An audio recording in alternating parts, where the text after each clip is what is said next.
Eh bien, bonjour à tous, bienvenue dans le rendez-vous fidélité en ce mardi 17 décembre. Dans quelques jours à peine, le Père Noël va entamer sa tournée.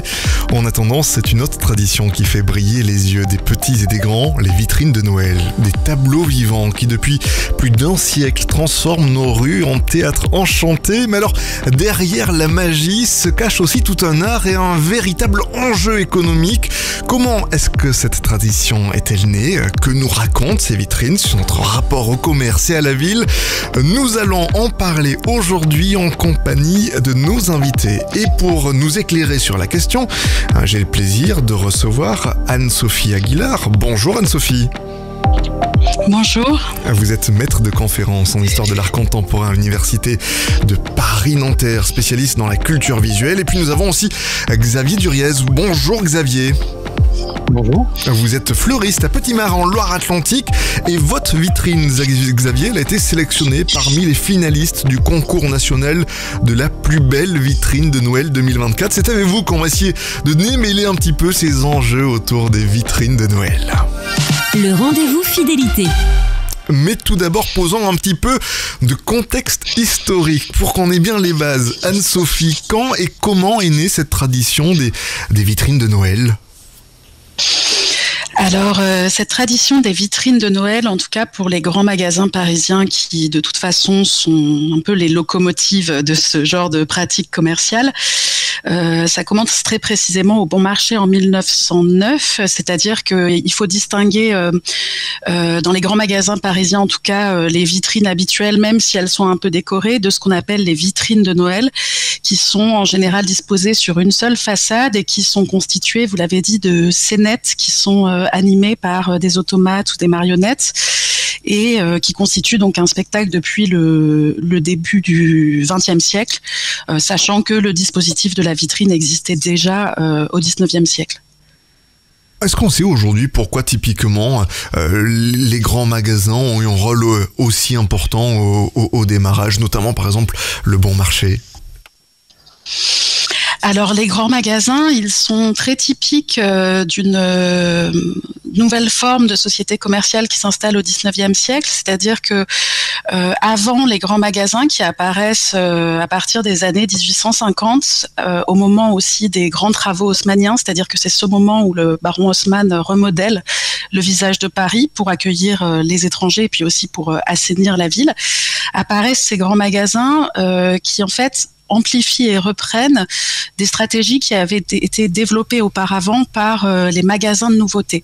Ce qu'on appelle les magasins de nouveautés, ce sont un peu comme les magasins actuels, des magasins qui réunissent différents types de produits qui auparavant étaient dans des petites boutiques ou des échoppes spécialisées. Le roman d'Émile Zola, Le Bonheur des Dames, donc assez archétypal de ce type de grand magasin. Émile Zola s'est inspiré du Bon Marché et donc ils vont donner une ampleur nouvelle à ces pratiques que Balzac avait déjà repéré d'ailleurs dès les années 1830. Il parlait des vitrines comme d'un poème commercial et ça, les grands magasins l'amplifient en fait. Au milieu de tout ça, il y a aussi des évolutions techniques qui viennent jouer. Je pense par exemple à l'arrivée du verre plat. C'est le genre de choses qui peut venir être un marqueur essentiel. Oui, tout à fait, parce que le 19e siècle, donc c'est la révolution industrielle, c'est l'entrée progressive dans la société de consommation. Donc c'est pas aussi, on va dire, standardisé et formalisé que ce le sera au XXe siècle, mais en effet, la technique du verre plat permet de faire des plus grandes surfaces vitrées. Ça sera très exploité aussi dans les expositions universelles et pas qu'à Paris, à Londres aussi, ces grandes structures en métal, et c'est pour ça que les grands magasins se construisent et se conçoivent comme des grands palais commerciaux en fait. Et ce dispositif du verre plat, enfin cette technique du verre plat, permet notamment de créer des vitrines qui peuvent être observées désormais par les enfants, parce qu'il faut imaginer qu'auparavant, les boutiques présentaient des comptoirs mais qui étaient assez hauts ou des évents mais qui dissimulaient la vue des objets aux passants et notamment aux enfants. Xavier, je vais me tourner vers vous et entrer un petit peu dans le concret et le contemporain. Est-ce que vous pouvez nous raconter, alors essayez de nous faire visualiser, parce que forcément c'est le principe de la radio, on n'a pas l'image. Comment est-ce que vous avez conçu votre vitrine cette année? Est-ce que vous pouvez un petit peu nous la décrire? Alors on est parti sur un thème qui est classique dans les décors de Noël, qui est le décor polaire. C'est vrai qu'il y a des madeleines de Proust comme ça qui font plaisir. Et c'est vrai que le décor polaire appelle tout de suite à la magie et au sourire. Et on est sûr, entre guillemets, de capter tout de suite le regard des enfants avec un décor polaire. Donc ça fait 2-3 ans qu'on reprend ces vieilles madeleines de Proust avec les thèmes traditionnels, avec le vert, le blanc, le doré. Et donc le décor polaire, c'est quelque chose qu'on avait fait il y a 2-3 ans. Et un petit peu en manque d'aspiration, en début, il y a quelques mois, lorsqu'on s'est penché sur cette vitrine, on s'est dit qu'est-ce qu'on fait, bien sûr. Ayant déjà quelques animaux, on s'est dit on va refaire les classiques, on en a besoin. C'est vrai que si ça fait quelques mois où le climat global n'est pas très positif, on a beaucoup de négativité, voilà. Et la vitrine, et entre autres les vitrines de Noël, sont quand même là pour apporter de la joie, de la bienveillance, de la bonne humeur. Et c'est vrai qu'une fois qu'on capte un sourire, on aide dans ce sens. Et voilà pourquoi un décor polaire. On y réfléchit combien de temps à l'avance? Il faut combien de temps pour arriver à accoucher, entre guillemets, d'une belle vitrine de Noël, selon vous? Alors, au mieux, 1 ou 2 mois quand même avant. Il faut mieux anticiper pour s'il y a des petites bricoles, des petits bricolages, des montages, des achats aussi à faire, voilà, savoir trouver le bon petit personnage, ce qui n'a pas les yeux qui brillent ou qui louche, ou la petite peluche où nous aussi on retrouve un peu notre âme d'enfant lorsqu'on le voit en magasin, parce que là c'est ce qui s'est passé sur un des petits personnages. Normalement j'avais tout, et puis il y a quelques semaines en allant chez mon grossiste en Belgique, j'ai craqué moi aussi sur une bouille qui était sympa, avec un beau petit sourire, des yeux bien ronds. Je me suis dit allez hop, bingo, si moi je craque, d'autres craqueront également dans la vitrine. Donc il y a ça, vérifier si toutes les guirlandes électriques fonctionnent aussi. c'est pas anodin, mais il y a du petit montage électrique, donc c'est plusieurs métiers en un. Et puis c'est soit faire un petit croquis aussi, tout dépend de la taille des vitrines. C'est vrai que moi elle fait 4 mètres de long, mais j'ai eu fait dans le passé des décors de 1000 mètres carrés de décors de Noël dans des jardineries. Et là, c'est un an de travail, plus d'1 an de travail quand c'est comme ça. Mais pour avoir un résultat final où tout ce temps passé, et il est pas, il s'évacue tout de suite avec le premier sourire des enfants, et dès que le petit gamin ne veut plus partir de la vitrine devant le décor, et ça c'est magique. Ah totalement. D'ailleurs, je me permets une digression 30 secondes, mais et l'un et l'autre, vous avez des souvenirs enfants de vitrines de Noël devant lesquelles vos yeux pouvaient briller? Xavier, c'était votre cas? Ça a pu nourrir cette envie après de transmettre aux plus jeunes? Alors, moi, c'est pas forcément les décors de vitrines dans un premier temps, c'était les illuminations dans les villes, où effectivement... ça remonte j'ai 47 ans, ça remonte quand même loin. Mais mon papa nous faisait passer dans les villes qui étaient illuminées à l'époque. Et ça, je garde ce souvenir-là quand j'avais 5-6 ans. Et par contre, après, oui, chaque année, j'essaye de reprendre et de cultiver aussi d'aller effectivement à Paris voir les grandes vitrines dès que je peux. Voilà. Mais également aussi, comme je vous ai dit aussi en Belgique, les Belges, les Hollandais sont quand même des très gros faiseurs de création de magie. Et là, pour moi, il y a quelques semaines, c'était une petite piqûre. J'avais besoin effectivement d'aller trouver aussi cette magie pour pouvoir la retranscrire après aussi moi-même dans la vitrine et dans le magasin en général. Et vous, Anne-Sophie, est-ce que ces vitrines de Noël, ces illuminations ont bercé votre enfance ? C'est un peu le même vécu, c'est-à-dire que moi je n'ai pas grandi à Paris, donc la vision que j'en avais c'était effectivement via les illuminations. C'est au 19e siècle aussi que l'éclairage public a permis d'investir les villes la nuit, parce que auparavant c'était quand même des coups de gorge, il n'était pas très recommandé de se balader la nuit. Et grâce à l'éclairage au gaz, puis plus tard l'éclairage électrique, ça a permis notamment cette féerie commerciale qui n'a fait que s'amplifier au 19e siècle. Et puis les vitrines des grands magasins, j'en profite aujourd'hui. Elles me touchent parce que elles ont un côté, elles sont assez typiques des grands magasins parisiens, un côté assez suranné. Ça rejoint beaucoup de monde. Je rebondis sur ce que disait Xavier sur l'ambiance en fait qui est créée, c'est-à-dire qu'il évoque un décor polaire. Au Bon Marché, ce sont les vitrines que j'ai préférées. Ils ont choisi un décor blanc aussi, et il y a donc des petites peluches colorées qui interagissent dans ce décor, qui sont des animaux. Et le code couleur, en général, fait référence à un imaginaire collectif qui est identifié, qui est facilement repérable. Ça va être donc le blanc pour la neige. Au printemps, cette année, ils ont joué sur le vert et le rouge, qui sont aussi des couleurs traditionnelles de Noël. Et aux Galeries Lafayette, ils ont choisi plus une ambiance cirque, en fait, avec des lampions plus multicolores, etc. Et donc, c'est animé par des poupées, des peluches, des marionnettes, et c'est aussi très ludique. C'est les enfants, cette année, qui étaient devant les vitrines de Noël, étaient collés le nez à ces vitrines. Est-ce que justement, ces vitrines, on parlait tout à l'heure de comment le verre, notamment, a changé le rapport des enfants avec ces vitrines. Est-ce qu'on peut considérer qu'elles ont aujourd'hui un certain rôle, Anne-Sophie, dans la construction de notre imaginaire de Noël ? C'est difficile à mesurer, je dirais, parce que comme c'est le cas, les historiens savent bien, pour l'histoire culturelle et sociale, c'est toujours difficile de mesurer l'impact, on va dire, populaire de ces dispositifs. Souvent, quand on en entend parler, c'est via le discours des publicitaires ou des disciplines du marketing, mais de la part qui font parfois des enquêtes, mais qui sont quand même très lacunaires. Je pense que les grands magasins parisiens sont attachés à leur vitrine de Noël parce que ça contribue à leur identité. C'est un peu l'entretien d'un patrimoine. Et je pense que de manière générale, les magasins qui ne sont pas des grands magasins parisiens utilisent ce dispositif parce qu'il a fait ses preuves en fait et qu'il est efficace pour arrêter le passant, le chaland. Ah oui, forcément, c'est bête et méchant, mais c'est terriblement pragmatique. Mais oui, parce que c'est ce que j'explique, c'est que c'est un spectacle populaire vraiment qui est offert, et Xavier le disait, c'est un gros travail et les gens se rendent pas compte du travail que ça représente.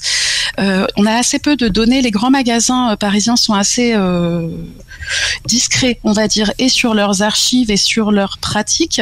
Et par ailleurs, il y a quand même une spécificité française dont je voulais parler, c'est que en France, on a une vision de ces je veux dire à l'échelle du petit commerce, mais qu'on retrouve aussi dans les grands magasins parisiens, on a une vision de ce type de dispositif qui est assez intuitive, assez artistique, qui n'est pas forcément comme aux États-Unis très théorisé, très réfléchi. Les États-Unis, tout comme l'Italie d'ailleurs dans l'entre-deux-guerres, aiment beaucoup les études psychologiques.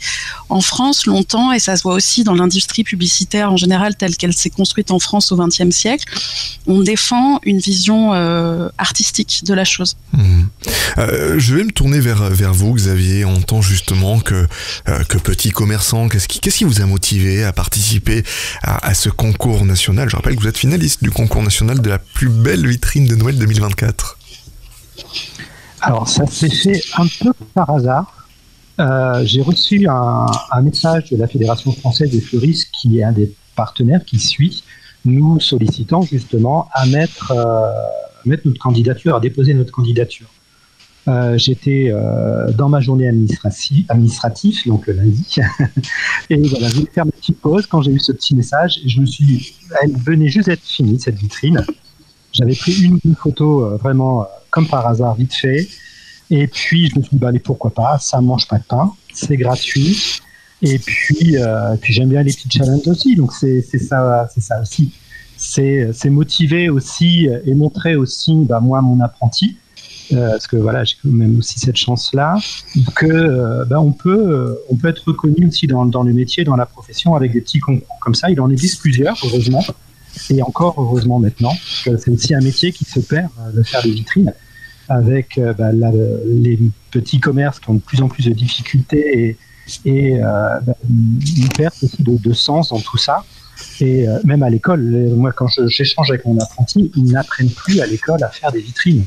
Et je trouve ça un peu dommageable pour le futur, parce que c'est quand même très, très valorisant.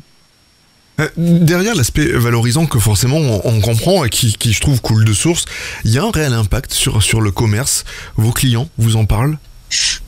Oui. Là, depuis, déjà même avant, parce que c'est vrai que moi j'ai toujours l'habitude de faire les grandes thématiques, Saint-Valentin, Pâques, la fête des mères, on a fait les Jeux Olympiques par exemple. Mon apprenti avait un projet à faire, je lui ai laissé la vitrine, elle a réalisé des anneaux en fleurs séchées en différentes matières avec un gros drapeau français derrière. Voilà, pendant tous les Jeux Olympiques, la vitrine était pour elle et on l'a fait dans ce sens. Donc ce sont aussi des rendez-vous annuels et effectivement à chaque fois, oui, j'ai la chance d'avoir des clients qui même passent des fois simplement leur tête en disant c'est cool cette fois-ci, c'est bien, merci, ou de voir les petits. Bon, après il faut renettoyer la vitrine, mais quand on a les petits qui bougent pas de la vitrine avec les mains pleines de bonbons, lorsque les maîtresses passent aussi avec l'école et tout ça, et que ça s'arrête et elles sont obligées de râler pour avancer tout le groupe, je dis yes, là on a réussi. Ouais, c'est gagné effectivement. C'est gratuit. Et voilà, aussi par les temps actuels, avoir cette bienveillance et ce retour positif, c'est que du bonheur, quoi. Anne-Sophie, ces vitrines justement, est-ce qu'elles sont uniquement commerciales ou est-ce qu'au fond elles ont une autre fonction qui serait plus sociale? Est-ce qu'elles ont d'une certaine façon un rôle d'animation urbaine? Elles peuvent influencer même notre rapport à la ville? Oui, complètement. Elles ont un rôle commercial évidemment plus que social, mais je veux dire c'est dans cette tradition du commerce qui s'insère dans un quartier en fait, dans une rue, parce que le commerce s'adresse à des clients réels. Donc elle sert. Alors c'est ambigu au 19e siècle, par exemple, parce que les gens vont s'arrêter potentiellement devant des vitrines. Il y a beaucoup de photographes et de peintres qui ont capturé des gens face à une vitrine. Les enfants, mais aussi les femmes, par exemple, parce qu'au 19e siècle et jusqu'au 20e siècle, les femmes ne pouvaient pas vraiment s'arrêter dans l'espace public, c'était mal vu. Et c'est pour ça que les peintres trouvaient un certain plaisir à représenter des dames qui étaient absorbées dans la contemplation d'une vitrine. Donc il y a cette espèce de d'îlot qui se forme sur la surface continue des façades, quoi.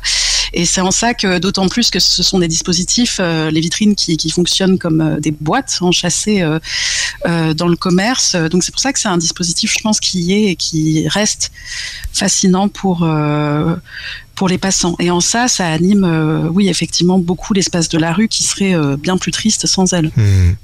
Justement, je vous propose qu'on prenne un cours pratique. Xavier, si vous voulez bien être un petit peu notre prof. Concrètement, comment est-ce que s'organise cette création d'une vitrine de Noël? Par où est-ce qu'on commence? On commence par le côté technique, justement. Tout ce qui est tirage des câbles électriques, des gros objets, des éléments mobiles aussi. S'assurer que tout va durer dans le temps, qu'il ne va pas y avoir de petites catastrophes techniques, d'un câble qui tombe, d'une accroche qui peut céder. Donc c'est vérifier tout ça, parce que effectivement, surtout une vitrine de Noël dure quand même plusieurs semaines. Donc dans le temps, elle évolue aussi entre l'humidité qu'il peut y avoir, comme là avec le chaud-froid de la saison, ou en été par exemple aussi avec le soleil qui peut aussi altérer et faire modifier la couleur aussi d'un produit ou amener aussi un peu plus de chaud, ou une climatisation qui peut aussi bouger des objets avec des petits courants d'air. Donc tout ça, il faut quand même faire attention. Donc on commence par le plus dur, tout ce qui va être après décor de voilage ou de branchage, les gros éléments.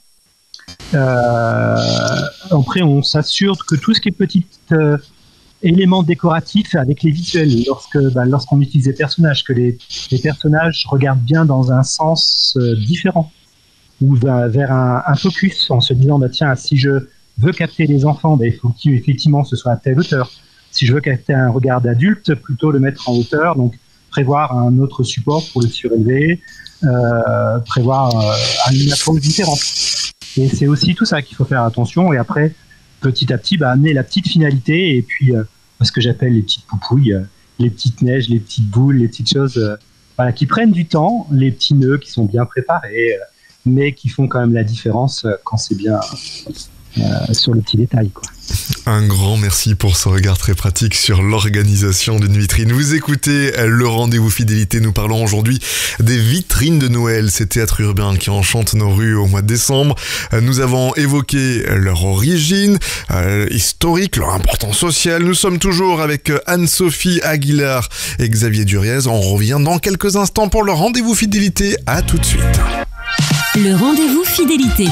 Et nous poursuivons notre découverte des vitrines de Noël. À quasiment une semaine du début des vacances, nous sommes accompagnés par Anne-Sophie Aguilar, historienne de l'art, et Xavier Duriez, qui est fleuriste, finaliste du concours national de la plus belle vitrine de Noël 2024, fleuriste dans la ville de Petit-Mare en Loire-Atlantique. Anne-Sophie, je me retourne vers vous. Xavier, tout à l'heure, nous parlait un petit peu de comment est-ce qu'on pouvait monter une vitrine et par quoi on devait commencer. Pour les grands magasins, on peut parler de budget allant jusqu'à plusieurs millions d'euros. C'est de véritables investissements. Justement, comment est-ce qu'on peut justifier ces investissements-là ? Les justifier, je ne sais pas, enfin ils sont variables déjà, parce que par exemple le Bon Marché cette année a 4 vitrines, ce qui est peu par rapport à ce qu'a fait le Printemps, qui a fait un énorme travail et sans doute un énorme investissement sur le sujet. On voit une évolution du budget dans le temps. On sait que les coûts par exemple ont augmenté, ou c'est difficilement chiffrable parce qu'il n'y a pas de communication ? Alors ça, à ma connaissance, ça n'a pas été encore documenté. Comme je le disais, les archives, ils ont des services d'archives, les grands magasins qui sont diversement, on va dire, traités, mais finalement la recherche, c'est pas encore vraiment intéressé à ces questions-là, aussi sans doute parce que l'histoire de la publicité porte un stigmate, on va dire, un peu moral, qui plaît pas forcément aux historiens, mais on voit en tout cas actuellement que même s'il y a un cahier des charges commun à toutes, c'est-à-dire que, comme je le disais, dans ces grands magasins parisiens, toutes les vitrines sont animées, donc il y a des mécanismes qu'on peut voir si on lève la tête, justement, si on essaie de regarder en hauteur. Donc il faut que ce soit animé, que ça s'adresse aux enfants. Alors il n'y a pas forcément la mention des prix et des produits, mais en général elles y sont. Et par exemple, le Printemps, manifestement, a trouvé une partie des financements via le mécénat et puis des collaborations. Ils ont des vitrines qui sont spécifiquement, c'est pareil aux Galeries Lafayette, qui sont dédiées à une marque, en fait, qui est clairement indiquée sur la vitrine et qui montre les mêmes automates, les mêmes peluches, les mêmes pantins, en fait, en train d'actionner ces produits-là. Je pense que c'est pour eux une manière de financer ces gros projets, sachant qu'au Printemps, c'est un déploiement de vitrines très ambitieux qui a pris pour thème le voyage. Donc on voit des compartiments, des wagons, etc. C'est très recherché au niveau de la conception artistique. Et d'ailleurs, ils ont indiqué le nom des artistes, des décorateurs, etc. Ce qui n'est pas le cas, par exemple, au Bon Marché, où semble-t-il, ils font ça en interne quelque part. Ce qui reste un gros projet pour une équipe en interne qui se fait probablement sur un an aussi, mais c'est pas du tout le même budget. Et je pense qu'après, ça dépend de la stratégie commerciale de chacun de ces magasins, le budget qui est alloué à ces décors de Noël. Dans quelques instants, on va évoquer ensemble la notion de poème commercial, mais juste avant, on va rester un petit peu dans les chiffres. Vous, Xavier, quand justement on gère, comme c'est votre cas, une boutique de fleurs, est-ce qu'au moment de faire sa vitrine de Noël, on se dit bon, je me fixe un budget cette année? Est-ce qu'on essaie de prendre quelques astuces pour optimiser les coûts? Est-ce qu'on recycle des éléments d'une année sur l'autre pour pouvoir monter progressivement en gamme? Comment est-ce que ça se passe? Alors moi, je recycle beaucoup. J'ai une manie de tout garder. Donc effectivement, les personnages que j'ai là employés cette année, c'est la réutilisation. Donc j'ai déjà fait une première vitrine, voire une deuxième vitrine avec certains. Il est facile de repeindre aussi des éléments. Il est facile on est fleuriste, donc ce côté artisanat, voilà, ça nous aide aussi par rapport à d'autres collègues commerçants. Donc effectivement, le côté création là, et moi, pour une question de coût, par exemple, cette année, moi, cette vitrine me coûte 200 € à peu près. L'achat d'un sapin floqué, de 2 petits sapins à l'extérieur, d'une nouvelle d'un nouveau personnage. Tout le reste, j'avais déjà. Donc effectivement, c'est des investissements après, on va dire sur quelques années. Lorsqu'on achète une guirlande électrique, oui, il faut mieux effectivement mettre le prix dans la guirlande électrique en sachant qu'en plus, elle va fonctionner 12 ou 13 heures par jour. Et donc, dans ce cas-là, oui, de se dire, oui, je prends une qualitative, mais moi, je l'aurai pendant 2-3 ans, plutôt que de se dire, si elle fait que cette année, tant mieux. Il y a des choses comme ça où les décorations extérieures de la vitrine, on le sait pertinemment que malheureusement, c'est du consommable. Une peluche qui est vraiment trop abîmée, qu'on ne peut plus passer dans le lave-linge, oui, c'est poubelle, malheureusement. Mais rien n'empêche d'essayer de la passer dans ce lave-linge pour pouvoir la réutiliser l'année prochaine ou dans 2 ans, en changeant la thématique et en la customisant différemment. On nous parle très souvent, on a quand même dans la société aujourd'hui des injonctions de sobriété énergétique, de prendre soin de la planète. Je réagis par rapport à la guirlande électrique que vous évoquiez, Xavier, à l'instant. Est-ce que typiquement, dans votre cas, vous vous dites, oui, à Noël, la vitrine reste allumée toute la nuit? Est-ce que la vitrine, c'est juste allumée et présente sur les heures d'ouverture? Est-ce que ça fait partie des points sur lesquels on s'interroge avant de lancer sa vitrine de Noël? Alors, oui, on va dire toute l'année, et après, ça reste Noël. Donc Noël, on déborde un peu plus lorsque... par contre, voilà, comme vous avez demandé tout à l'heure, oui, dans les premières phases, c'est aussi de retrouver les programmateurs. Il faut mettre les programmateurs en route. Mais de se dire, effectivement, le matin, malgré tout, je le mets quand même à partir de 7h30, 8h, quand les gens partent au travail. Et voilà, c'est quand même sympa, même si le magasin n'est pas ouvert, mais c'est quand même sympa que jusqu'à 8h30, 9h, que... Ça donne un petit côté d'animation dans le village, et qu'effectivement le soir, même chose pour les gens qui rentrent du travail, même si le magasin ferme à 19h, pousser jusqu'à 21h, 21h30, ça fait quand même plaisir, ça met une petite animation en plus. Après, effectivement, avec les années, heureusement grâce à la LED, ça ne consomme pratiquement plus rien. Oui, c'est sûr que c'est un gros avantage. Il faut le rappeler. On aura l'occasion de revenir tout à l'heure un petit peu sur cette notion aussi d'animation sur un petit centre-ville. Anne-Sophie Aguilar, vous évoquez dans vos recherches cette notion, et j'en parlais tout à l'heure, de poème commercial. Est-ce que vous pouvez nous expliquer ce concept ? C'est une expression que l'on doit à Balzac. C'est lui qui utilise l'expression dans César Birotteau notamment, où il décrit une vitrine, et c'est là où on voit aussi que ce qui nous plaît aujourd'hui n'est pas forcément ce qui plaisait hier. En lisant Émile Zola aussi, on s'aperçoit que ce qu'il décrive, c'est ce que Octave Mouret appelle dans le roman de Zola l'art de l'étalage.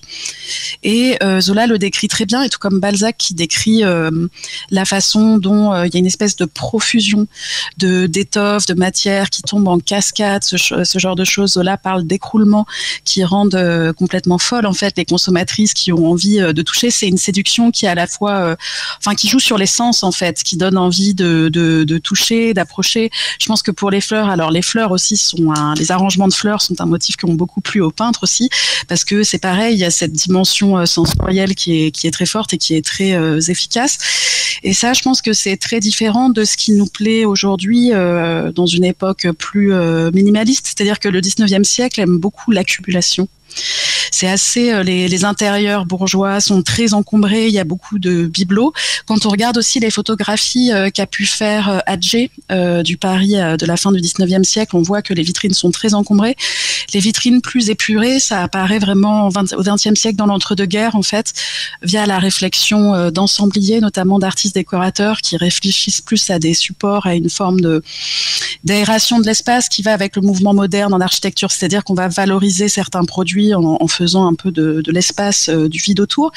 Mais on voit que dans les vitrines de Noël des grands magasins que j'ai étudiés, on retrouve cette profusion un peu de détails aussi, alors qui va avec le côté généreux, je dirais, de Noël, et aussi parce que ça s'adresse beaucoup traditionnellement aux enfants et à leurs parents qui ont le portefeuille derrière, parce que les enfants aiment beaucoup se perdre dans la contemplation d'un monde miniature où il y a beaucoup de détails en fait.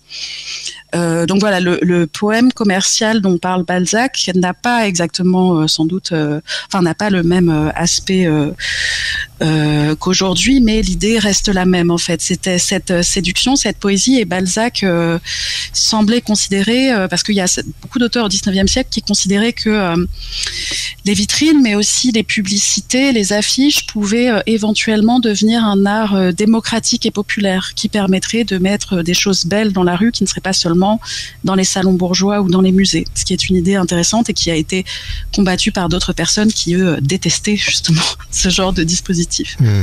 Au fond, c'est presque une conjugaison entre l'art et le commerce quand je vous écoute. Oui, tout à fait. D'ailleurs, comme je disais, en France, les étalagistes, parce qu'on les appelait comme ça au début 20e, défendaient une vision artistique, tant et si bien d'ailleurs qu'aujourd'hui, si c'est le terme designer qui s'est imposé, longtemps, les designers français tenaient en fait à l'expression esthéticien industriel, ce qui veut tout dire. C'est-à-dire qu'il y a ce poids en France de la tradition des beaux-arts, ce qui est donc, comme je disais, assez différent, par exemple, aux États-Unis, où ils seront plus sur l'entertainment, ce qui peut être joli aussi, hein, ça n'empêche pas, mais en France, on a cette inclinaison, on va dire, pour les choses belles, donc esthétiques. Xavier, vous vous considérez comme un esthéticien industriel spécialisé dans la fleur ? Du tout, mais j'aime bien cette notion de poème commercial, parce que quand j'ai commencé dans le métier, effectivement, on m'avait appris de travailler avec les 5 sens. Et j'ai toujours gardé ça en mémoire. Et effectivement, ce travail des 5 sens je pense que ça prend de plus en plus son sens, où on est dans un monde de plus aseptisé avec l'impact de l'informatique et de tout ce non-contact.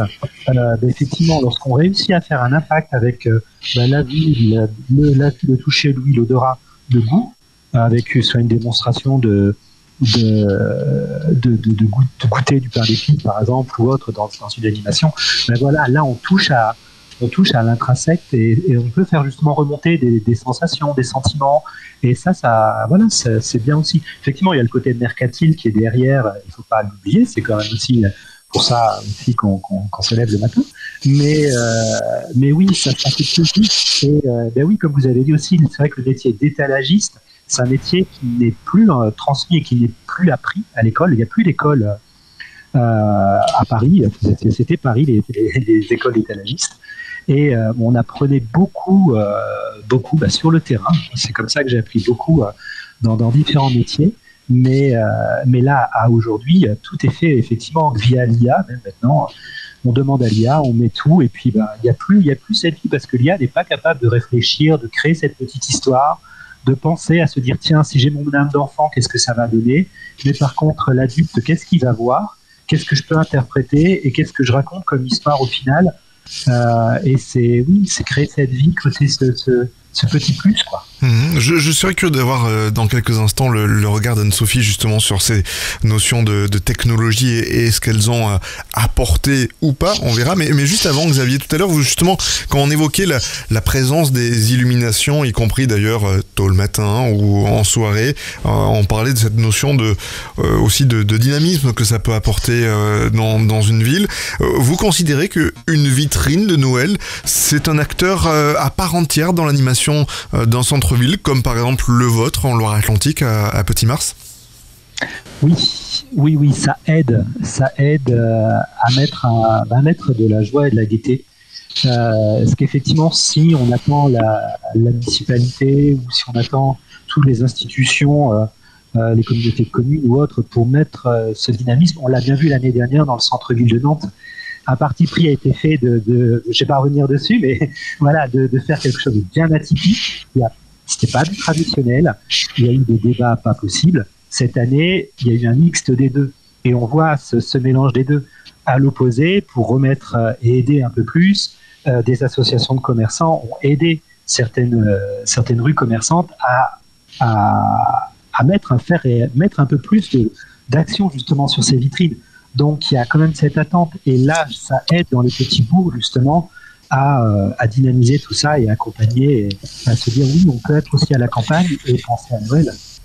Est-ce qu'il y a une émulation entre commerçants justement quand on voit que la boutique d'à côté a fait sa vitrine ou celui d'en face? Est-ce que ça joue? On se dit bon là il est temps d'y aller? C'est ça, un petit peu de dire t'as déjà commencé, zut il va falloir que je le fasse.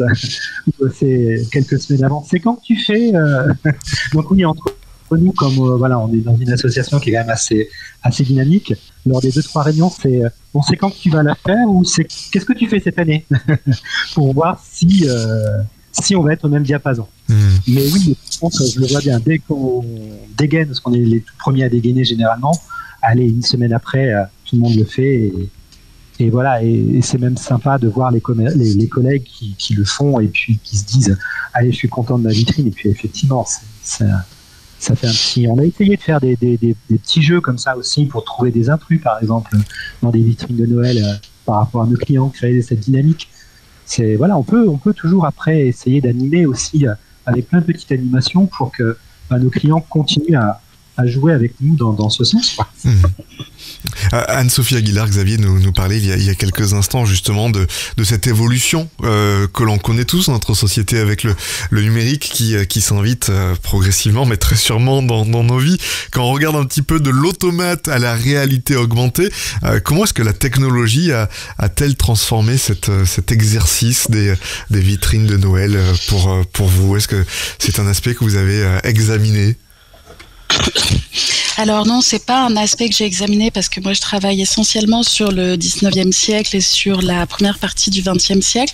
Moi j'ai trouvé en tout cas que les vitrines de Noël des grands magasins avaient un aspect un peu suranné, et je pense que c'est ce qui fait leur succès, et que ce caractère traditionnel selon moi ne va pas changer de sitôt en fait. C'est-à-dire que c'est toujours les automates, ce sont des choses qui existent depuis le début du 19e en fait. Certains s'en servaient comme enseigne, donc c'était déjà une attraction. Les enseignes vivantes du 18e siècle aussi visaient à arrêter le chaland. Donc vous pouviez avoir des animaux dans des cages, des automates, etc. Donc le mouvement a toujours été assez efficace en fait pour arrêter le regard du passant dans la rue. Et le 20e d'ailleurs a beaucoup misé là-dessus, avec les éclairages, les néons, a beaucoup misé sur le mouvement. Donc moi je pense pas. Ce qui m'a frappé dans les vitrines de Noël, c'est voilà cette espèce de constance. On mise sur des choses qui marchent. Je pense pas qu'ils adoptent de sitôt de nouvelles technologies. Après, d'un point de vue personnel, je trouve que les technologies, de toute façon, on voit, nous, du côté de l'art, ce que ça modifie, du côté des arts appliqués, surtout parce que ça inquiète notamment les graphistes. Dans les écoles de graphisme que j'ai fréquentées, on sent qu'il y a une inquiétude vis-à-vis de l'IA, notamment. Bien sûr. Et après, moi je constate quand même, mais c'est peut-être, je ressors d'un optimisme béat, je ne sais pas, mais j'ai l'impression qu'on a toujours besoin quand même d'une main et d'une pensée humaine. Même l'IA, il faut quand même lui fournir un prompt efficace. Et puis, elle peut synthétiser des choses, mais elle peut pas en créer. Et puis, je trouve aussi que même dans la commercialisation, c'est devenu une technique maintenant, c'est-à-dire qu'on parle plus d'étalage, on parle de merchandising. Et donc les employés d'un magasin recevront des notes, comment faire le merch de tel produit, etc. Mais moi, je pense que il y a quand même cet interstice humaine dans l'intervention des employés qui vont disposer les choses, et ça se fera selon la sensibilité de chacun. On voit bien que certains sont plus naturellement plus créatifs ou plus enclins à s'emparer de ce genre de choses que d'autres. Donc voilà, je trouve que ça laisse un petit espoir vis-à-vis de l'invasion, on va dire, des technologies. Est-ce que vous diriez, Anne-Sophie, qu'on veut parler aujourd'hui, en parlant justement de ces vitrines de Noël, d'un patrimoine culturel immatériel? Oui, il est à la fois immatériel et très matériel, c'est-à-dire que dans l'article que j'ai écrit à ce sujet, je disais qu'il faut les considérer, selon moi, comme un objet culturel. C'est-à-dire que ça traduit plein de choses en fait. Ça traduit le rapport contemporain, bien sûr, que nous avons à la fête de Noël, qui est une fête commerciale, ce qui n'a pas toujours été le cas, parce que dans la saisonnalité des magasins et des grands magasins au 19e siècle, l'événement c'était plutôt les étrennes que Noël. Aussi parce que sous la Troisième République, fêter Noël, c'était pas si simple aujourd'hui, parce que c'est quand même la Troisième République avait fait une croisade anticléricale assez efficace d'ailleurs. Donc oui, je trouve que que c'est un patrimoine qui, dans ces dispositifs actuels, indique quelque chose de... c'est pas pour rien, je trouve, que les familles se massent devant. Il y a quelque chose de familier. Dans certains magasins parisiens, on fait des estrades pour que les enfants puissent accéder aux vitrines, ce qui là encore est gratuit. Je veux dire, il y a une forme de générosité aussi dans ce service et ce spectacle qui est offert aux passants. Donc c'est assez ambigu. Pour moi, c'est un patrimoine et ça dit beaucoup du passé, de l'héritage du passé. Pour moi, évidemment, mais je regarde ça en 19e, ça en dit long en fait sur le 19e siècle, mais dont nous sommes tous les héritiers en fait. Ça invite à interroger ces strates en fait culturelles et sociales qui se sont accumulées au cours du temps. Anne-Sophie Aguilar, Xavier Duret, vous ne bougez pas, vous restez avec nous dans quelques instants. Nous parlerons de l'avenir de ces vitrines de Noël à l'heure, notamment du e-commerce, des nouvelles tendances éco-responsables et des défis qui les attendent. C'est dans la suite du rendez-vous fidélité. Juste après ces quelques notes de musique, celui qui part, c'est Joseph Kamel qui nous accompagne pour les prochaines minutes.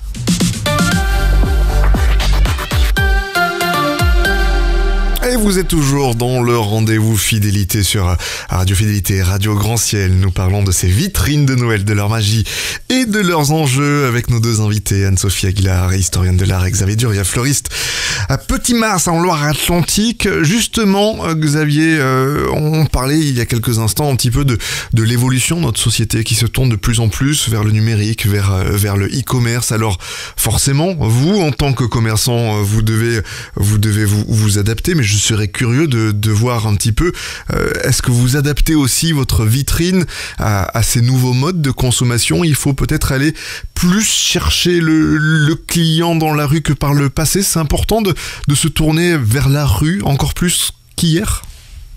Alors, la vitrine reste le premier chose que le client voit avant de rentrer dans le magasin.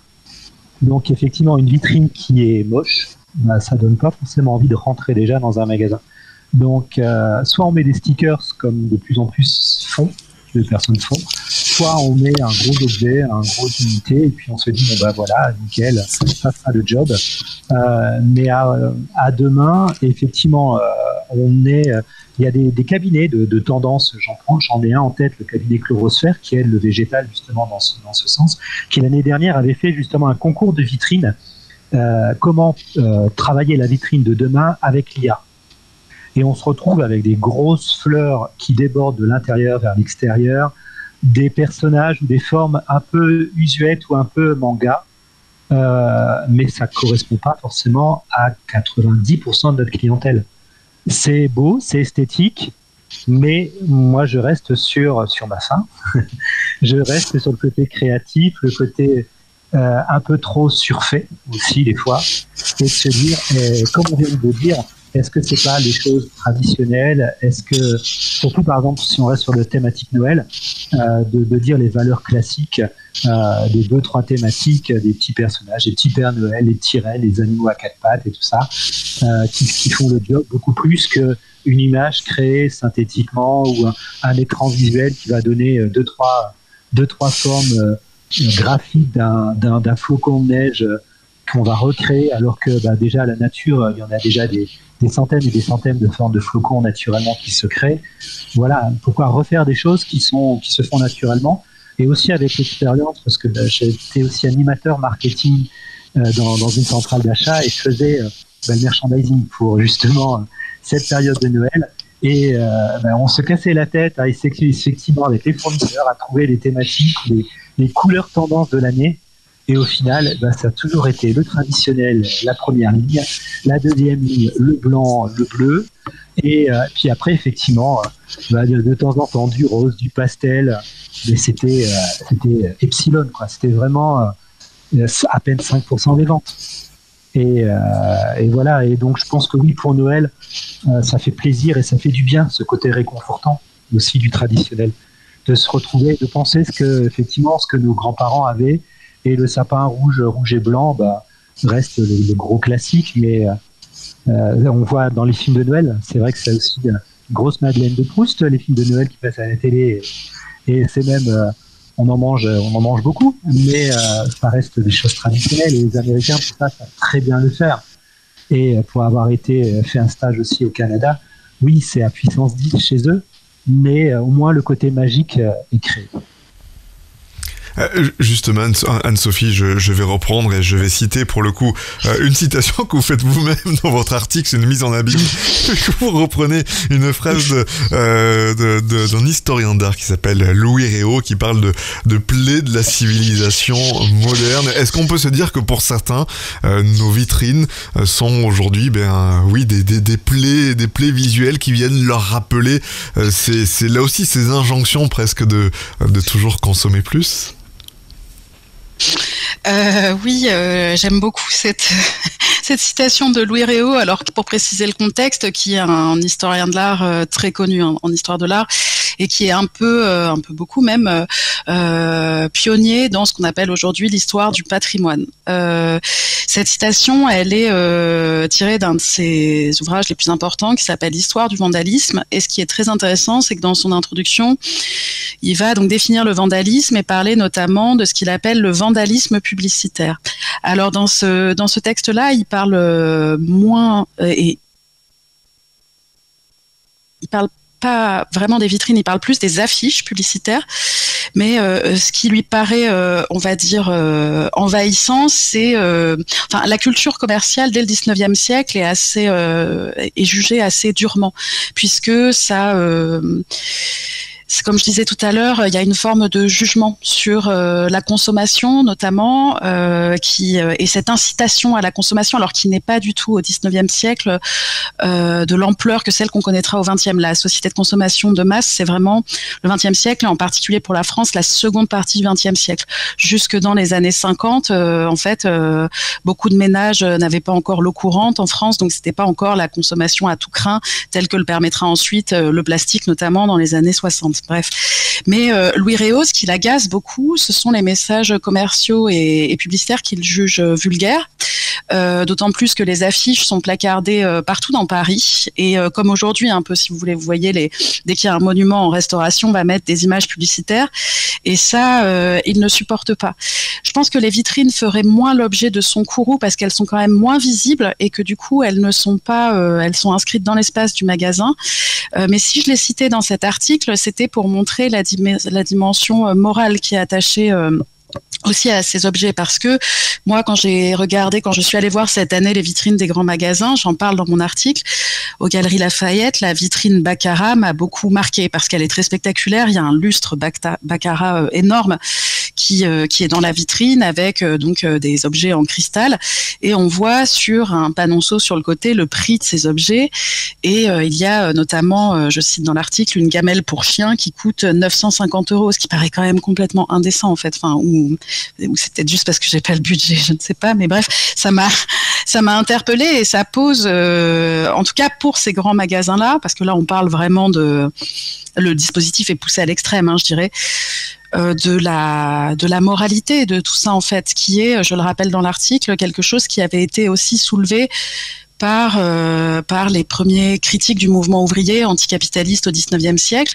qui eux, pour leur coopérative, c'est Jeanne Guin qui en parle dans son livre Le consumérisme à travers ses objets, ces coopératives ouvrières dénonçaient cette espèce de fête commerciale, la transparence de la vitrine, et pour leur coopérative, ils choisissaient d'appliquer de la peinture blanche sur leurs carreaux pour opacifier les carreaux, pour pas justement entretenir cette espèce de désir de consommation, tel qui sera théorisé plus tard par Roland Barthes notamment, parce qu'ils y voyaient une forme de manipulation. Je vais terminer dans les 3 minutes qui nous restent en me tournant vers vous, Xavier. On l'a dit tout à l'heure, vous êtes dans la dernière ligne droite de ce concours national, vu que les gens peuvent voter sur le site petitcommerce.fr jusqu'à ce mercredi. Vous faites partie là des tout derniers, plus de 1000 petits commerces étaient inscrits au niveau national. Vous faites partie des 63 finalistes qui ont été retenus, et il n'y a que 5 boutiques pour l'ensemble de la région Pays de la Loire, donc on voit un petit peu l'écrémage. Comment vous regardez un petit peu tout ça? Est-ce que vous avez vu sur votre boutique qui s'appelle L'Arrosoir déjà des premières retombées? Oui, beaucoup. On a retrouvé quelques clients qu'on n'avait pas vus depuis 2-3 ans.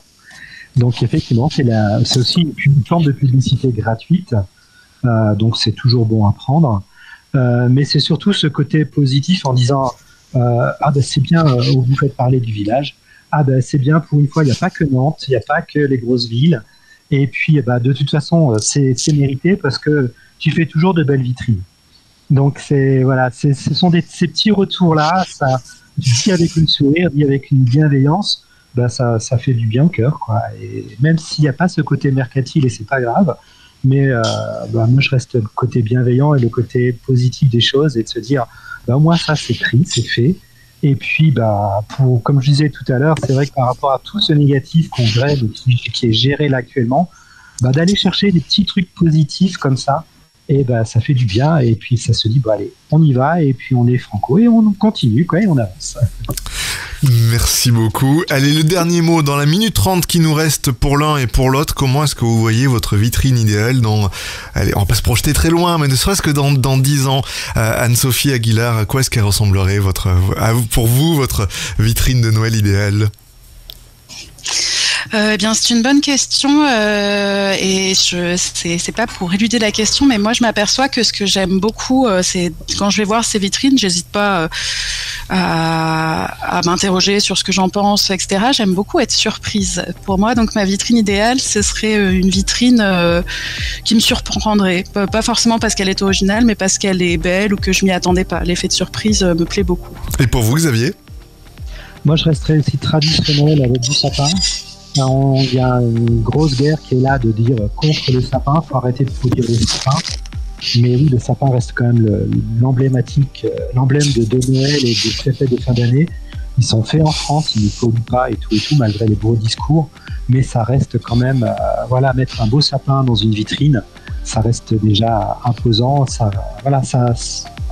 Un ou deux sapins, 3 sapins, autant qu'on en veut, une grosse forêt de sapins, c'est magique. Puis s'il y a l'odeur en plus du sapin, allez hop, on retrouve quelque chose en plus. Et puis voilà, une petite lumière dedans, une petite magie, et là, ça se fait naturellement. Eh bien, un grand merci à tous les deux de nous avoir éclairés sur ce sujet des vitrines de Noël en ce mardi.